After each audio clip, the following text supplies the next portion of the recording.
Hey there, this is Aaron speaking, and yeah, whether you've known me for a while or have absolutely no idea about who I am, it should go without saying that I really like anime. I've reached a point where I'm actually watching something every single day, and throughout this past year, I've been going out of my way to find more and more shows, whether I'm catching up with the fluffy, feel-good stuff like Komi Can't Communicate and Eurocamp, or of course, avidly consuming the mainstreams like Jujutsu Kaisen and Demon Slayer. At the moment, revisiting some older classics has been the go-to for me, so the likes of Trigun and Initial D are just a few other shows that I've been eating up lately. Now, I know, it's not very engaging to hear a guy talk about how he's been getting increasingly addicted to watching anime for the first minute of a chat like this. Please bear with me. See, throughout my little journey of watching Japanese cartoons, the way that I've ended up treating them as a medium for entertainment has become scarily similar to how video games are for me. And I'm not just talking about the variety of my watch lists or the breadth of my Steam library. As someone who's made a handful of video essays these past 2 years or so, I have, for better or worse, developed the all-too-common essayist syndrome. Or, in other words, a weird compulsion with creating unnecessarily deep and overly dramatic ways of explaining why exactly I like certain things over everything else.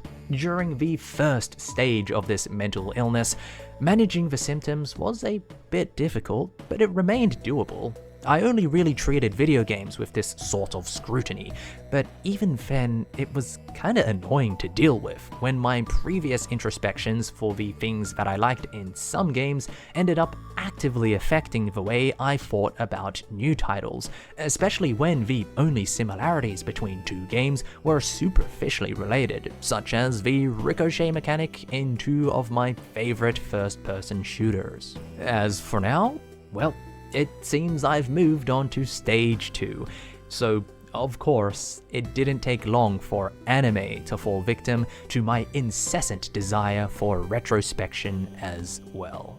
Don't go asking why I loved Re:Zero so much without expecting me to start off with a full-on backstory about my teenage years and how Subaru's initial behaviors and mindset in the story is essentially how I went about things during high school myself.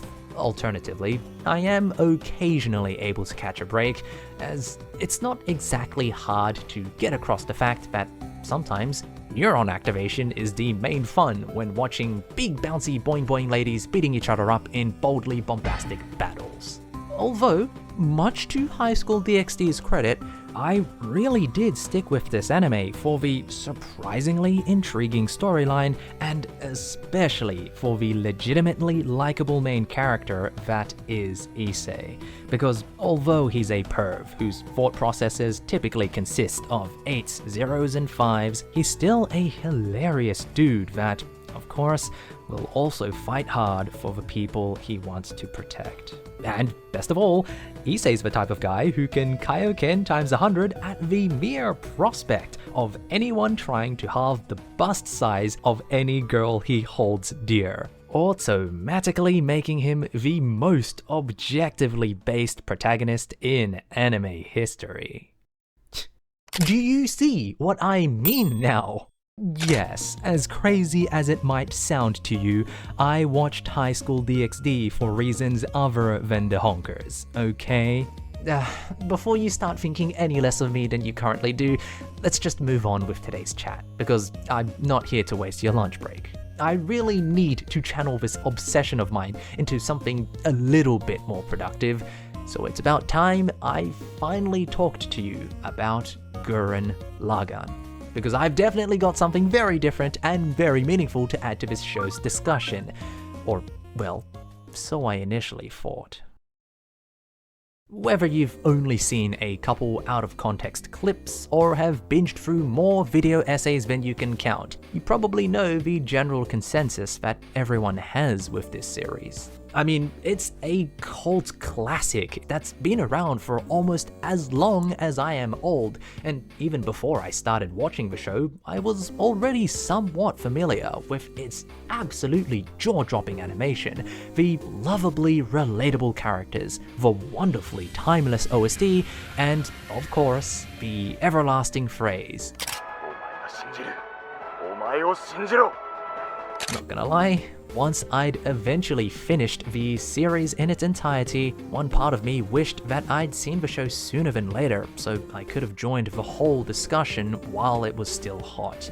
But on the other hand, I felt like it was for the better that I was tackling things as a slightly more mature, decently equipped video essayist, rather than a dude who was stumbling fresh out of high school. And so, in spite of the fact that Gurren Lagann is well-charted Anituber territory that's been done and dusted as a topic, until I reached the very last step of me clicking that white schedule button in YouTube Studio, the video essayist gremlin that lives rent-free in my head wouldn't settle down until this video was made.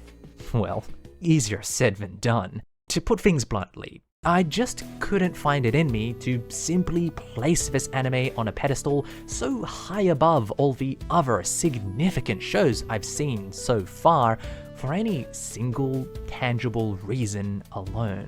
I mean, when you really think about it, the consistent stream of S-tier quality coming out nowadays have ended up spoiling us with the fact that absolute diamonds of animation are now as commonplace as pennies, as contradictory as that is. Furthermore, I wouldn't go so far as to say that anyone from the show's cast is my favorite out of all the fiction I've consumed these past couple years. You'll have to look towards another shirtless, sword-wielding, sunnies-wearing, smooth-talking dude if you want the framework for my current ideal cool guy. And when it comes down to it, I'd be fooling myself if I said that the nature of Gurren Lagann's message was any more powerful than the other valuable lessons that I've picked up so far on this adventure that we call life. It's not to say that Gurren Lagann has failed to firmly establish itself within my psyche for the rest of the future to come.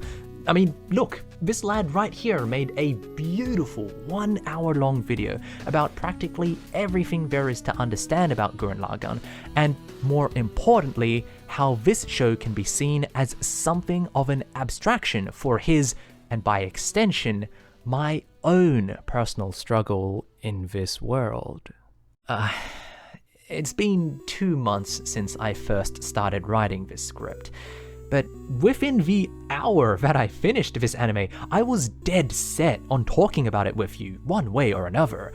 I've never felt this way about an anime before, and that alone was more than enough of a sign to tell me that this little endeavor of mine is worth seeing through to the end. In the most anticlimactic of quiet nights, while I was window shopping for core drilled replicas on the internet whilst mulling over my dilemma, it finally hit me. Funnily enough, the conclusion that I arrived at was so abnormal to my usually roundabout way of thinking, it was almost like I finally found the 2x2 Lego brick that had been missing from my consciousness for who knows how long, and by popping it back into my brain, I basically felt that same feeling you have when you figure out the answer to a question that seems so obvious in hindsight.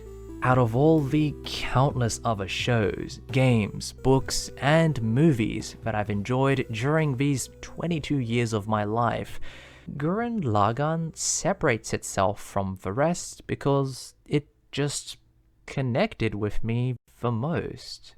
I've seen a lot of things that share quite a few similarities with Gurren Lagann, whether it be the animation style, the plotline, the world building, the characters, the music, and even the message it delivers.